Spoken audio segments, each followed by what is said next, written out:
தொடக்க நூல் அதிகாரம் 40. கைதிகளின் கனவுகளும் யோசேப்பின் விளக்கங்களும். இவை நிகழ்ந்த பின் எகிப்திய மன்னனுக்கு மது பரிமாறுவோனும் அப்பம் தயாரிப்போனும் தங்கள் தலைவனாகிய எகிப்திய மன்னனுக்கு எதிராக குற்றம் செய்தார்கள். பார்வோன் தன் மது பரிமாறுவோரின் தலைவனும் அப்பம் தயாரிப்போரின் தலைவனும் ஆகிய இரு அதிகாரிகள் மீதும் கடும் கோபம் கொண்டான். அவர்களை காவலர் தலைவனது வீட்டில் இருந்த சிறைச்சாலையில் அடைத்து வைத்தான். யோசேப்பு அடைப்பட்டிருந்த இடமும் அதுவே. காவலர் தலைவனோ அவர்களை யோசேப்புடன் சிறையில் இருக்குமாறு குறித்தான். யோசேப்பும் அவர்களை கண்காணித்து வந்தார். அவர்கள் பல நாள்கள் சிறையில் இருந்தார்கள். எகிப்திய மன்னனால் சிறை வைக்கப்பட்டிருந்த மது பரிமாறுவோன் அப்பம் தயாரிப்போன் ஆகிய இருவரும் ஒரே இரவில் கனவு கண்டனர். ஒவ்வொரு கனவும் வெவ்வேறு பொருள் கொண்டிருந்தது. காலையில் யோசேப்பு அவர்களிடம் வந்தபோது அவர்கள் கவலையாய் இருக்க கண்டார்.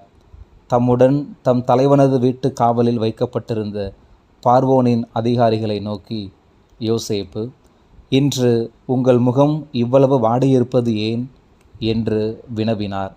அவர்கள், நாங்கள் இருவரும் கனவு கண்டோம், அதை எங்களுக்கு விளக்கி சொல்வார் யாருமிலர் என்று பதில் கூறினார்கள்.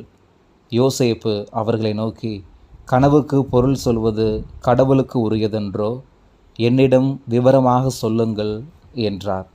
அப்போது மது பரிமாறுவோர் தலைவன் தம் கனவை பற்றி சொல்லத் தொடங்கினான். என் கனவில் ஒரு திராட்சை கொடி எனக்கு முன் தோன்றியது. அந்த திராட்சை கொடியில் 3 கிளைகள் இருந்தன. அவை அரும்பி பூத்து கொத்து கொத்தாய் பழுக்க கண்டேன். என் கையில் பார்வோனின் கிண்ணம் இருந்தது. நான் பழங்களை பறித்து பார்வோனின் கிண்ணத்தில் பிழிந்து அந்த கிண்ணத்தை பார்வோனின் கையில் கொடுத்தேன் என்றான். யோசேப்பு அவனை நோக்கி, கனவின் பொருள் இதுவே. 3 கிளைகளும் 3 நாட்களை குறிக்கும். இன்னும் 3 நாள்களில் பார்வோன் உன்னை மீண்டும் முந்தைய பதவியில் அமர்த்தி தலை நிமிரச் செய்வார். முன்பு நீ பார்வோனின் மது பரிமாறுவோனாய் இருந்த காலத்தில் செய்தது போல அவர் கிண்ணத்தை அவர் கையில் கொடுப்பாய். உனக்கு வாழ்வு நலமாய் அமைந்த பின் என்னை மறவாமல் எனக்கு தயை காட்ட வேண்டுகிறேன். பார்வோனிடம் சொல்லி என்னை இச்சிறையிலிருந்து விடுவி. ஏனெனில் நான் எபிரேயரின் நாட்டிலிருந்து கடத்தி கொண்டு வரப்பட்டேன். என்னை காவற்கிடங்கில் தள்ளிவிடும் அளவிற்கு நான் யாதொன்றும் செய்யவில்லை என்றார். யோசேப்பு இவ்வாறு தகுந்த விளக்கம் அளித்ததைக் கண்டு அப்பம் தயாரிப்போரின் தலைவன் அவரிடம், நானும் ஒரு கனவு கண்டேன். இதோ 3 அப்பக்கூடைகள் என் தலையில் இருந்தன. மேற்கூடையில் பார்வோனுக்காக சுட்ட பல வகை அப்பங்கள் இருந்தன. பறவைகள் வந்து என் தலைமேலிருந்த கூடையிலிருந்து அவற்றை தின்றுவிட்டன என்றான். அதற்கு யோசேப்பு, கனவின் பொருள் இதுவே. 3 கூடைகளும் 3 நாட்களை குறிக்கும். இன்னும் 3 நாள்களில் பார்வோன் உன் தலையை வெட்டி உன்னை கழுமரத்தில் ஏற்றுவான். பறவைகள் வந்து உன் சதையை தின்னும் என்றார். 3ஆம் நாள் பார்வோனின் பிறந்த நாள் விழா. அன்று தன் அலுவலர் அனைவருக்கும் அவன் விருந்தளித்தான். அந்த அலுவலர் முன்னிலையில் மது பரிமாறுவோரின் தலைவன் அப்பம் தயாரிப்போரின் தலைவன் ஆகிய இருவரின் தலைகளையும் நிமிர்த்தினான். எப்படியெனில், மது பரிமாறுவோரின் தலைவனை முந்தைய பதவிக்கு உயர்த்த முன்பு போல் அவன் பார்வோனின் கையில் கிண்ணத்தை கொடுக்கலானான். ஆனால் அப்பம் தயாரிப்போரின் தலைவனை பார்வோன் கழுமரத்தில் ஏற்றினான். யோசேப்பு அவர்களுக்கு விளக்கி சொன்னபடியே இவ்வாறு நடந்தது. ஆனால் மது பரிமாறுவோனின் தலைவன் யோசேப்பை பற்றிய நினைவே இல்லாமல் அவரை மறந்துவிட்டான். தொடக்க நூல் அதிகாரம் 41. பார்வோனின் கனவுகளும் யோசேப்பின் விளக்கமும். 2 ஆண்டுகள் கழிந்த பின் பார்வோன் ஒரு கனவு கண்டான். அக்கனவில் அவன் நைல் ஆற்றின் கரையில் நின்று கொண்டிருந்தான். அப்பொழுது அழகிய கொழுத்த 7 பசுக்கள் ஆற்றிலிருந்து கரைக்கு வந்து கோரை புற்களுக்கிடையே மேய்ந்து கொண்டிருந்தன. அவற்றைத் தொடர்ந்து நலிந்து மெலிந்த வேறு 7 பசுக்கள் நைல் ஆற்றிலிருந்து வெளிவந்து கரையில் இருந்த மற்ற பசுக்களோடு நின்று கொண்டன. நலிந்து மெலிந்த பசுக்கள் அழகிய கொழுத்த அவ்வேழு பசுக்களையும் விழுங்கிவிட்டன. அதன்பின் பார்வோன் துயில் களைந்தான். மீண்டும் அவன் கண் அயர்ந்தபோது 2வது கனவு கண்டான். அக்கனவில் செழுமையான பொன்னிறமான 7 கதிர்கள் ஒரே தாளில் வளர்ந்திருந்தன. அதன்பின் கீழே காற்றினால் தீந்து போன 7 கதிர்கள் தோன்றின. பதரான அக்கதிர்கள் செழுமையான முற்றிய அவ்வேழு கதிர்களையும் விழுங்கிவிட்டன. பார்வோன் கண் விழித்து தான் கண்டது கனவு என்று உணர்ந்தான். காலையில் அவன் மனம் கலக்கமுற எகிப்து நாட்டிலுள்ள எல்லா மந்திரவாதிகளையும் ஞானிகளையும் வரவழைத்து தன் கனவுகளை எடுத்துரைத்தான். ஆனால் அவற்றை அவனுக்கு விளக்கி கூறுவார் எவருமில்லர். அப்போது மது பரிமாறுவோரின் தலைவன் பார்வோனை நோக்கி, என் பிழை இன்றுதான் என் நினைவிற்கு வருகிறது. பார்வோனாகிய தாங்கள் முன்னொரு சமயம் ஊழியர் மீது கடுஞ்சினமுற்று அடியேனையும் அப்பம் தயாரிப்போரின் தலைவனையும் காவலர் தலைவரின் வீட்டில் சிறை வைத்தீர். அப்போது ஒரே இரவில் வெவ்வேறு பொருள் கொண்ட கனவுகளை நானும் அவனும் கண்டோம். அங்கே காவலர் தலைவரின் ஊழியனாகிய எபிரெய இளைஞன் ஒருவன் எங்களோடு இருந்தான். நாங்கள் அவனிடம் எங்கள் கனவுகளை விவரித்துச் சொன்னோம். அவன் எங்கள் கனவுகளுக்கு எங்கள் ஒவ்வொருவரின் கனவுகளுக்கும் ஏற்ப விளக்கம் கூறினான். அவன் எங்களுக்கு விளக்கி கூறியபடியே யாவும் நடந்தன. முன்னைய பதவி எனக்கு மீண்டும் அளிக்கப்பட்டது. அவனோ கழுமரத்தில் ஏற்றப்பட்டான் என்றான். பார்வோன் ஆளனுப்பி யோசேப்பை அழைத்து வரச் செய்தான். அவர்களும் அவரை காவற்கிடங்கிலிருந்து விரைவாக வெளிக்கொணர்ந்தனர். அவர் முடி திருத்தி கொண்டு புத்தாடை அணிந்து பார்வோனிடம் வந்தார். பார்வோன் யோசேப்பை நோக்கி, நான் கனவு கண்டேன், ஆனால் அதற்கு விளக்கம் சொல்வார் யாருமில்லர். கனவை கேட்டால் நீ தகுந்த விளக்கம் கூறுவாய் என்று உன்னை பற்றி சொல்ல கேள்விப்பட்டேன் என்றான். யோசேப்பு பார்வோனுக்கு மறுமொழியாக, நான் அல்லன், கடவுளே பார்வோனுக்கு நலமிகு மறுமொழி வழங்குவார் என்றார். அப்பொழுது பார்வோன் யோசேப்பிடம் சொன்னதாவது, என் கனவில் நைல் ஆற்றங்கரையில் நான் நின்று கொண்டிருந்தேன். அப்பொழுது கொழுத்த 7 அழகிய பசுக்கள் ஆற்றிலிருந்து வெளியேறி வந்து கோரை புற்களுக்கிடையே மேய்ந்து கொண்டிருந்தன. அவற்றிற்கு பின் ஒல்லியான மிகவும் நலிந்து மெலிந்த வேறு 7 பசுக்கள் கரையேறி வந்தன. அப்பசுக்கள் எவ்வளவு அருவருப்பாய் இருந்தன என்றால், அவைபோல் எதையும் எகிப்து நாட்டில் நான் எங்கும் எப்போதும் கண்டதில்லை. நலிந்து மெலிந்த இப்பசுக்கள் முதலில் வந்த கொழுத்த 7 பசுக்களையும் விழுங்கிவிட்டன. ஆனால் இவை அவற்றை விழுங்கிய பின்னும் விழுங்கினவை போலவே தெரியவில்லை. முன்போலவே மெலிந்து தோன்றின. அதன்பின் நான் துயில் களைந்தேன். மீண்டும் ஒரு கனவு கண்டேன். அதில் செழுமையான முற்றிய 7 கதிர்கள் ஒரே தாளில் வளர்ந்திருந்ததை கண்டேன். அவற்றிற்கு பின் தீய்ந்த பதராகி கீழே காற்றினால் கருகிப்போன வேறு 7 கதிர்கள் வெளிவந்தன.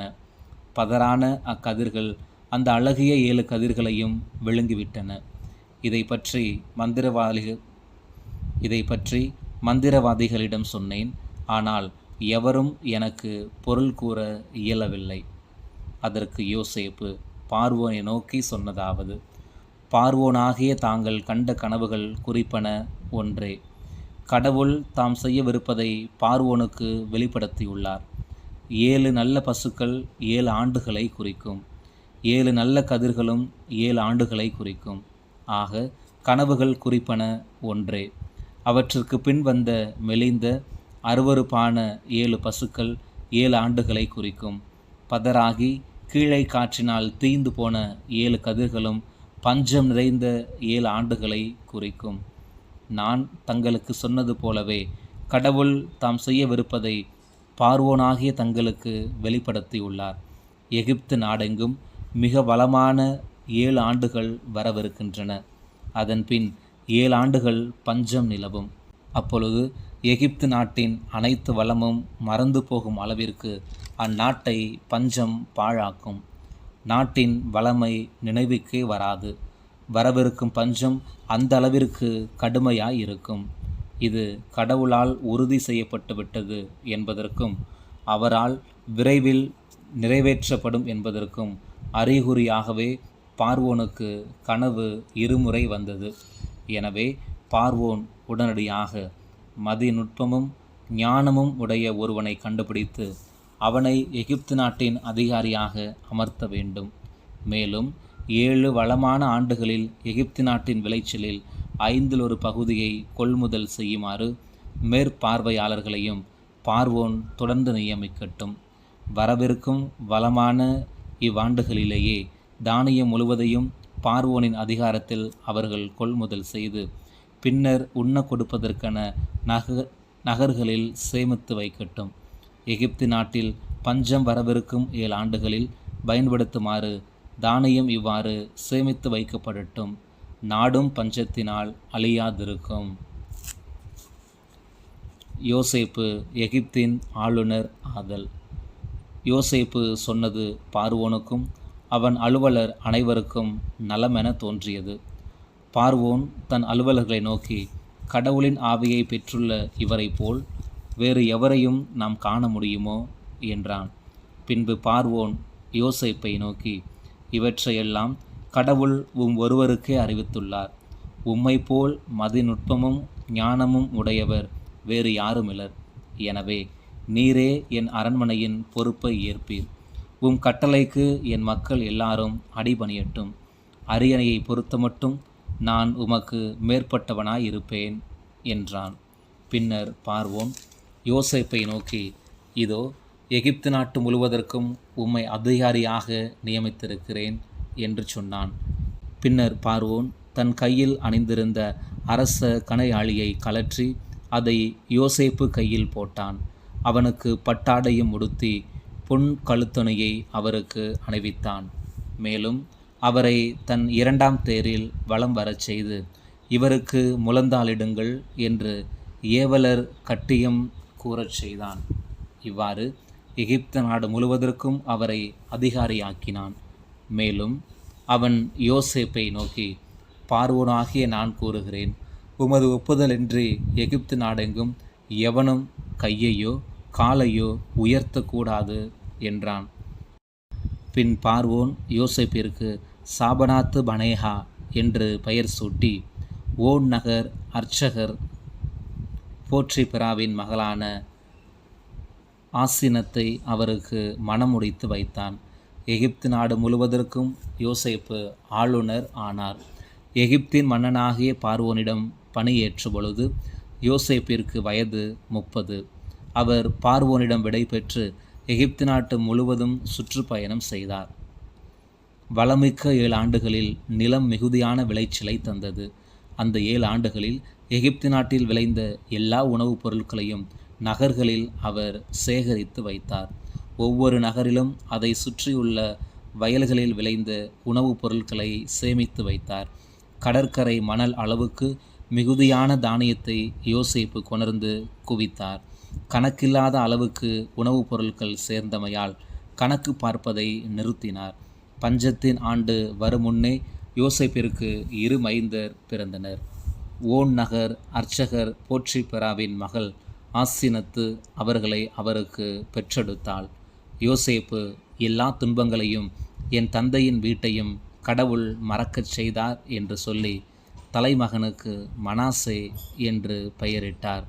பின் நான் துன்புற்ற இந்த நாட்டில் கடவுள் என்னை பல்கச் செய்தார் என்று சொல்லி அடுத்தவனுக்கு எப்ராயிம் என்று பெயரிட்டார். எகிப்து நாட்டின் வளமான 7 ஆண்டுகள் முடிவுற்றன.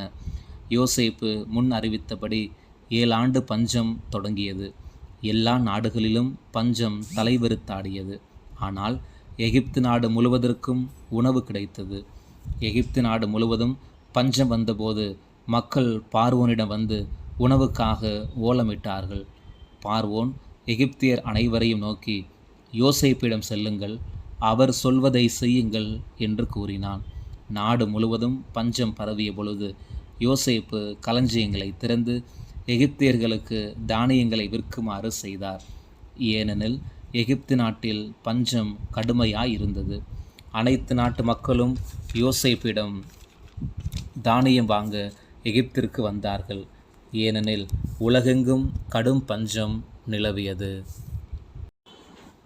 தொடக்க நூல் அதிகாரம் 42.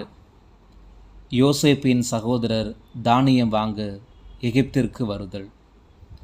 எகிப்தில் தானியம் கிடைப்பதை பற்றி யாக்கோப்பு கேள்விப்பட்டு தம் புதல்வர்களை நோக்கி, நீங்கள் ஒருவர் ஒருவரை பார்த்து கொண்டு வாளாவிருப்பது ஏன்? இதோ எகிப்தில் தானியம் கிடைக்கிறது என கேள்விப்படுகிறேன். நாம் பஞ்சத்தால் சாகாமல் உயிரோடு இருக்குமாறு நீங்கள் அங்கு சென்று நமக்கென தானியம் வாங்கி கொண்டு வாருங்கள் என்றார். எனவே யோசேப்பின் சகோதரருள் 10 தானியம் வாங்கும் பொருட்டு எகிப்திற்கு புறப்பட்டு போனார்கள். ஆனால் யோசேப்பின் சகோதரரான பென்யமீனை அவனுடைய சகோதரர்களோடு யாக்கோப்பு அனுப்பவில்லை. ஏனெனில் அவனுக்கு ஏதாவது ஆபத்து நேரிடக்கூடும் என்று எண்ணினார். கானான் நாட்டிலும் பஞ்சம் நிலவியதால் அங்கிருந்து தானியம் வாங்க சென்ற மற்றவர்களோடு இஸ்ரவேலின் புதல்வர்களும் சேர்ந்து சென்றார்கள். அப்பொழுது யோசேப்பு நாட்டுக்கு ஆளுநராயிருந்து மக்கள் அனைவருக்கும் தானியம் விற்கும் அதிகாரம் பெற்றிருந்தார். எனவே அவருடைய சகோதரர்கள் வந்து முகம் குப்புற விழுந்து யோசேப்பை வணங்கினார்கள். யோசேப்பு தம் சகோதரர்களை அடையாளம் கண்டுகொண்டார். ஆயினும் அவர்களை அறியாதவர் போல் கடுமையாக அவர்களிடம் பேசி, நீங்கள் எங்கிருந்து வருகிறீர்கள் என்று வினவினார். அவர்களோ, நாங்கள் கானான் நாட்டிலிருந்து உணவுப் பொருள்கள் வாங்க வந்திருக்கிறோம் என்று பதில் கூறினார்கள். யோசேப்பு தம் சகோதரர்களை அடையாளம் கண்டபோதிலும் அவர்கள் அவரை அடையாளம் கண்டுகொள்ளவில்லை. அப்பொழுது தாம் அவர்களை பற்றி கண்ட கனவுகளை நினைவில் கொண்டு அவர்களை நோக்கி, நீங்கள் ஒற்றர்கள், பாதுகாப்பற்ற பகுதிகள் நாட்டில் எங்குள்ளன என்று ஆராய்ந்து பார்க்க வந்திருக்கிறீர்கள் என்றார். அதற்கு அவர்கள், எம் தலைவரே, அப்படியன்று. ஊழியர்களாகிய நாங்கள் உணவுப் பொருட்கள் வாங்கவே வந்துள்ளோம். நாங்கள் எல்லாரும் ஒரே தந்தையின் புதல்வர்கள். நாங்கள் நேர்மையானவர்கள். அடியார்களாகிய நாங்கள் ஒற்றர்கள் அல்லர் என்றார்கள். அவர்களிடம் அவர், இல்லை, பாதுகாப்பற்ற பகுதிகள் நாட்டில் எங்குள்ளன என்று ஆராய்ந்து பார்க்க வந்தவர்களே நீங்கள் என்று சொன்னார். அவர்கள் மறுமொழியாக, அடியார்களாகிய நாங்கள் கானான் நாட்டில் வாழும் ஒரே தந்தையின் 12 புதல்வர்கள். இப்பொழுது எங்களுள் இளையவன் எங்கள் தந்தையோடு இருக்கிறான், இன்னொருவன் இறந்து விட்டான் என்றார்கள். யோசேப்பு மீண்டும் அவர்களிடம், நான் சொன்னது போலவே நீங்கள் ஒற்றர்கள்தாம். இதோ நான் உங்களை சோதித்தறியப் போகிறேன். பார்வோனின் உயிர்மேல் ஆணை, உங்கள் இளைய சகோதரன் இங்கே வந்தால் ஒழிய நீங்கள் இங்கிருந்து புறப்படப் போவதில்லை. எனவே உங்கள் சகோதரனை அழைத்து வரும்படி உங்களுள் ஒருவனை அனுப்புங்கள். மற்றவர்கள் சிறையில் அடைக்கப்படுவீர்கள். உங்கள் சொற்களை சோதித்து உண்மை உங்களிடம் உள்ளதா என்று அறிய விரும்புகிறேன். இல்லையெனில் பார்வோனின் உயிர்மேல் ஆணை, நீங்கள் ஒற்றர்கள்தாம் என்றார். பின்னர் அவர் அவர்களை 3 நாள் காவலில் வைத்தார். 3ஆம் நாள் யோசேப்பு அவர்களை நோக்கி, நான் சொல்கிறபடி செய்யுங்கள், செய்தால் பிழைக்கலாம். ஏனெனில் நான் கடவுளுக்கு அஞ்சுபவன். நீங்கள் குற்றமற்றவர்கள் ஆனால் சகோதரனாகிய உங்களுள் ஒருவன் சிறைச்சாலையில் அடைபட்டிருக்கட்டும். மற்றவர்கள் புறப்பட்டு பஞ்சத்தால் வாடும் உங்கள் குடும்பங்களுக்கு தானியம் கொண்டு போகலாம். உங்கள் இளைய சகோதரனை என்னிடம் அழைத்து வாருங்கள். அப்பொழுது நீங்கள் கூறியது உண்மை என விளங்கும். நீங்களும் சாவுக்கு உள்ளாக மாட்டீர்கள் என்றார். அவர்களும் அப்படியே செய்தார்கள்.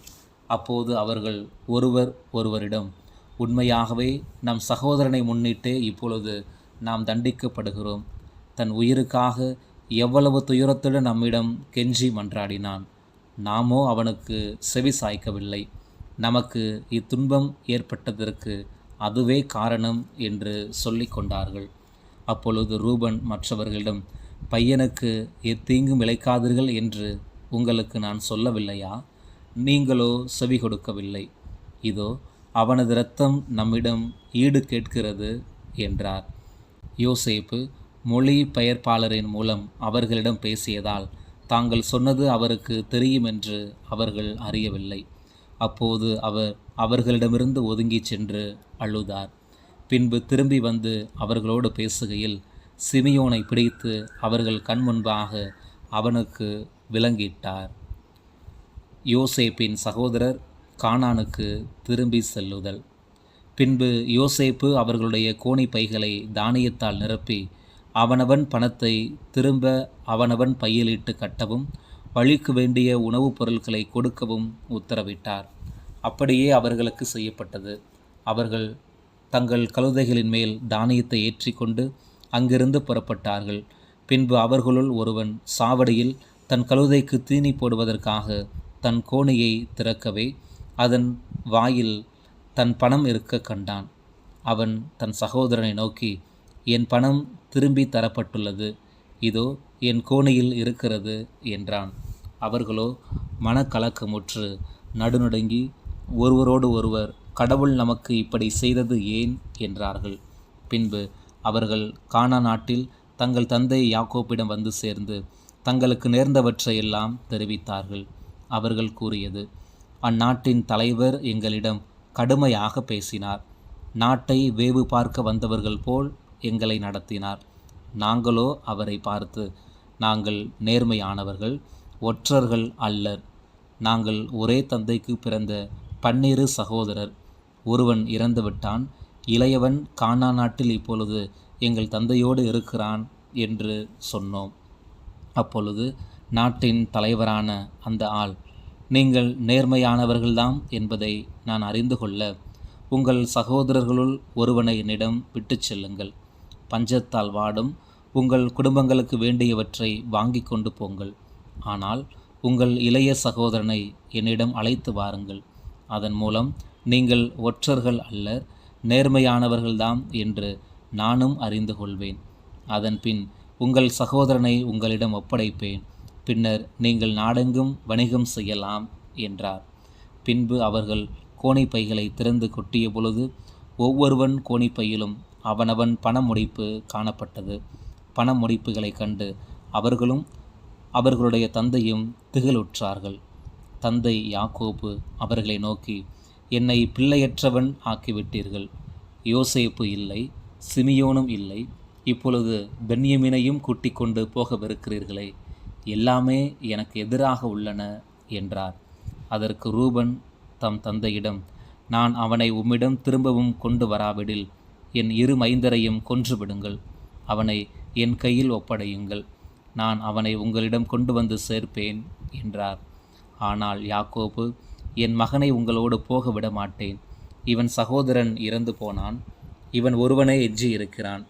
நீங்கள் போகும் வழியில் இவனுக்கு ஏதாவது ஆபத்து நேரிட்டால் நரைத்த முடியுள்ள என்னை துயருக்குள்ளாக்கி பாதாளத்திற்குள் இறங்கச் செய்வீர்கள் என்றார்.